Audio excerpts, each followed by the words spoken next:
Assalamualaikum warahmatullahi wabarakatuh. Perkenalkan, nama saya Siti Jenab dengan NIM 857524971.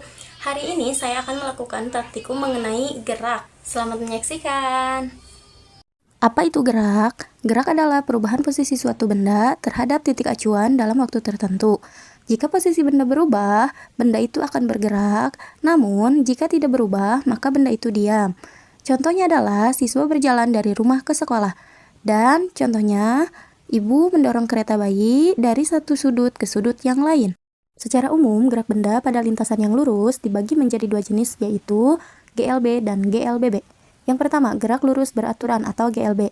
GLB adalah gerak suatu benda pada lintasan lurus dengan kecepatan yang tetap atau tidak berubah. Yang kedua, gerak lurus berubah beraturan atau GLBB. GLBB adalah gerak benda pada lintasan lurus, tetapi kecepatannya berubah-ubah secara teratur, bisa semakin cepat atau bahkan semakin lambat.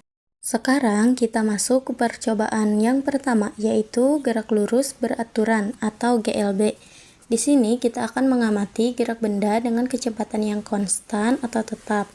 Kita atur jarak dari titik A ke titik B, lalu kita lepas beban dan hitung waktu tempuhnya menggunakan stopwatch. Kita lakukan manipulasi jarak dengan variasi yang berbeda-beda, lalu kita catat waktunya. Bisa kita lihat pada GLB, yang semakin besar jarak yang ditempuh, maka waktu yang dibutuhkan juga akan semakin besar. Kita lanjut ke percobaan kedua, yaitu gerak lurus berubah beraturan atau GLBB. Pada GLBB, benda akan bergerak dengan kecepatan yang berubah secara teratur karena adanya percepatan yang konstan. Kita ukur waktu tempuhnya pada setiap jarak yang ditentukan. Di sini terlihat bahwa waktu tempuh pada GLBB akan semakin singkat seiring bertambahnya kelajuan objek, karena adanya faktor percepatan.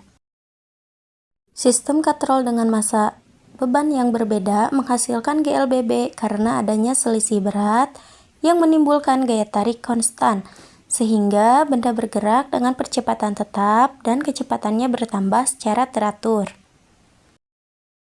Sebagai kesimpulan dari materi gerak lurus, dapat kita ringkas menjadi 3 poin utama, yaitu 1. Gerak lurus adalah gerak suatu benda yang menempuh lintasan lurus dengan kecepatan tertentu. Gerak lurus ini terbagi menjadi 2, yaitu gerak lurus beraturan atau GLB dan gerak lurus berubah beraturan, yaitu GLBB. GLB yaitu di mana kecepatan benda selalu tetap atau konstan sepanjang waktu. Contohnya adalah mobil yang melaju stabil di jalan tol. Yang kedua, GLBB yaitu di mana kecepatan benda berubah